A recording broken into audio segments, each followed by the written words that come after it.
प्रधानमंत्री श्री नरेंद्र मोदी ने video conferencing के माध्यम से रोजगार मेले के तहत नए भर्ती किए गए उम्मीदवारों को लगभग 71,000 नियुक्ति पत्र प्रदान किए।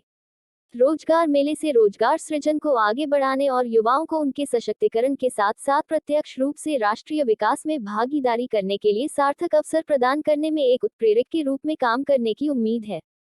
इससे पहले रोजगार मेले के तहत अक्टूबर में 75,000 से अधिक नए भर्ती किए गए उम्मीदवारों को नियुक्ति पत्र सौंपे गए थे। उपस्थित जनों को संबोधित करते हुए प्रधानमंत्री ने कहा कि देश के 45 से अधिक शहरों में 71,000 से अधिक युवाओं को नियुक्ति पत्र दिए जा रहे हैं, जिसके परिणामस्वरूप इतने परिवारों के लिए खुशी का नया युग आएगा। उन्होंने स्मरण कराया कि धनतेरस के दिन केंद्र सरकार ने युवाओं को 75,000 नियुक्ति पत्र सौंपे थे। आज का रोजगार मेला इस बात का प्रमाण है कि केंद्र सरकार देश के युवाओं को रोजगार के अवसर प्रदान करने के लिए एक मिशन मोड में काम कर रही है।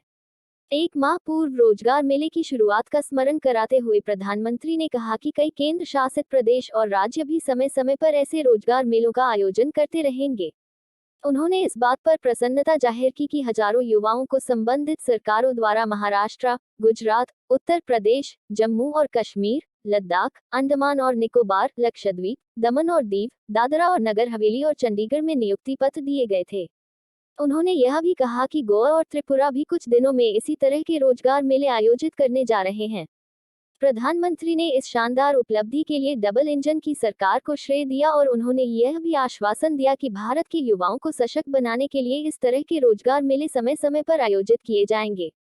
प्रधानमंत्री ने कहा कि युवा देश की सबसे बड़ी ताकत हैं। केंद्र सरकार राष्ट्र निर्माण में उनकी प्रतिभा और ऊर्जा का सदुपयोग करने के कार्य को सर्वोच्च प्राथमिकता दे रही है। उन्होंने नए लोक सेवकों का स्वागत किया और उन्हें बधाई दी तथा यह भी स्मरण कराया कि वे इस महत्वपूर्ण जिम्मेदारी को एक बहुत ही विशिष्ट समयावधि यानी अमृतकाल में संभाल रहे हैं।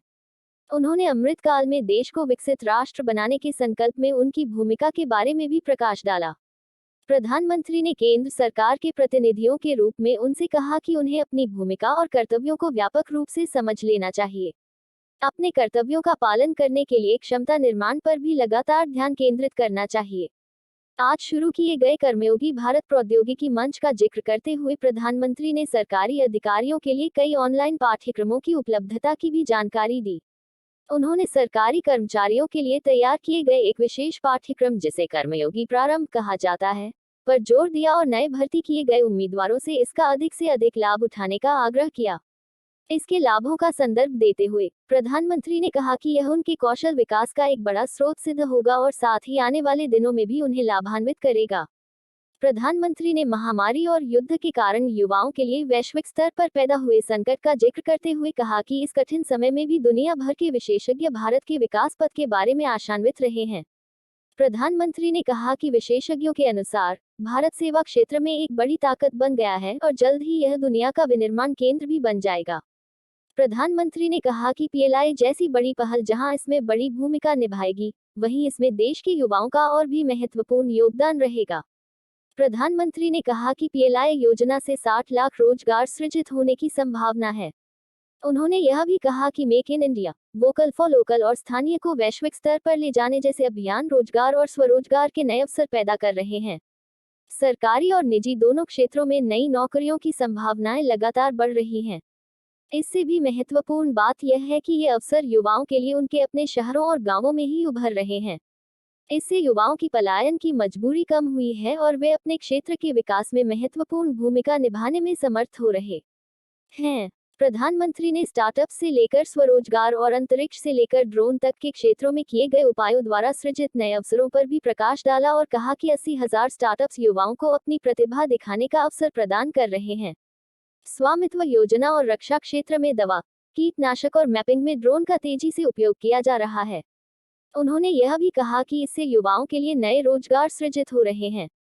कुछ दिनों पहले भारत में निजी क्षेत्र द्वारा भारत के पहले अंतरिक्ष रॉकेट के प्रक्षेपण का स्मरण करते हुए प्रधानमंत्री ने अंतरिक्ष क्षेत्र को खोलने के निर्णय की सराहना की, जिससे भारत के युवाओं के लिए रोजगार के अवसर पैदा हुए।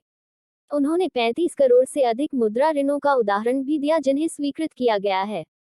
प्रधानमंत्री ने अनुसंधान और नवाचार को आगे बढ़ाने का श्रेय देते हुए कहा कि इसके परिणामस्वरूप देश में रोजगार के अवसरों में वृद्धि हुई है। प्रधानमंत्री ने नए भर्ती किए गए उम्मीदवारों से आग्रह किया कि वे प्रस्तुत किए गए नए अवसरों का अधिक से अधिक लाभ उठाएं। उन्होंने इस बात पर भी प्रकाश डाला कि ये नियुक्ति पत्र केवल प्रवेश बिंदु हैं जो उनके लिए विकास की दुनिया को खोलते हैं। प्रधानमंत्री ने उनसे अपने अनुभव और अपने वरिष्ठों से सीखकर एक योग्य उम्मीदवार बनने का आग्रह किया। प्रधानमंत्री ने अपने शिक्षण के अनुभव को साझा करते हुए यह निष्कर्ष निकाला और यह कहा कि किसी को भी आत्मा के भीतर के छात्र को नष्ट नहीं होने देना चाहिए। श्री मोदी ने टिप्पणी की कि वह कुछ नया सीखने का मौका नहीं छोड़ते हैं। प्रधानमंत्री ने नए भर्ती किए गए उम्मीदवारों से कहा कि वे ऑनलाइन प्रशिक्षण के अपने अनुभव को साझा करें और कर्मयोगी भारत मंच को बेहतर बनाने के लिए रचनात्मक प्रतिक्रिया प्रदान करें। हम पहले से ही भारत को एक विकसित देश में बदलने की राह पर अग्रसर हैं। उन्होंने कहा, आइए हम इस दृष्टि के साथ आगे बढ़ने का संकल्प लें।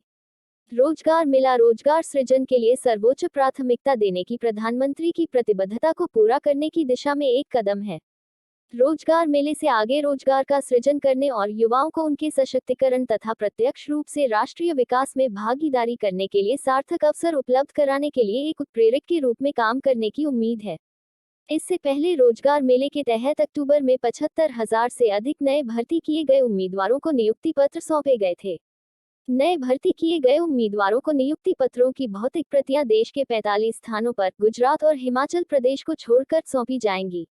पहले भर्ती किए गए पदों की श्रेणियों के अलावा शिक्षक, व्याख्याता, nursing officer, doctor, pharmacist, radiographer और अन्य तकनीकी तथा पैरामेडिकल पदों पर भी भर्ती की जा रही है।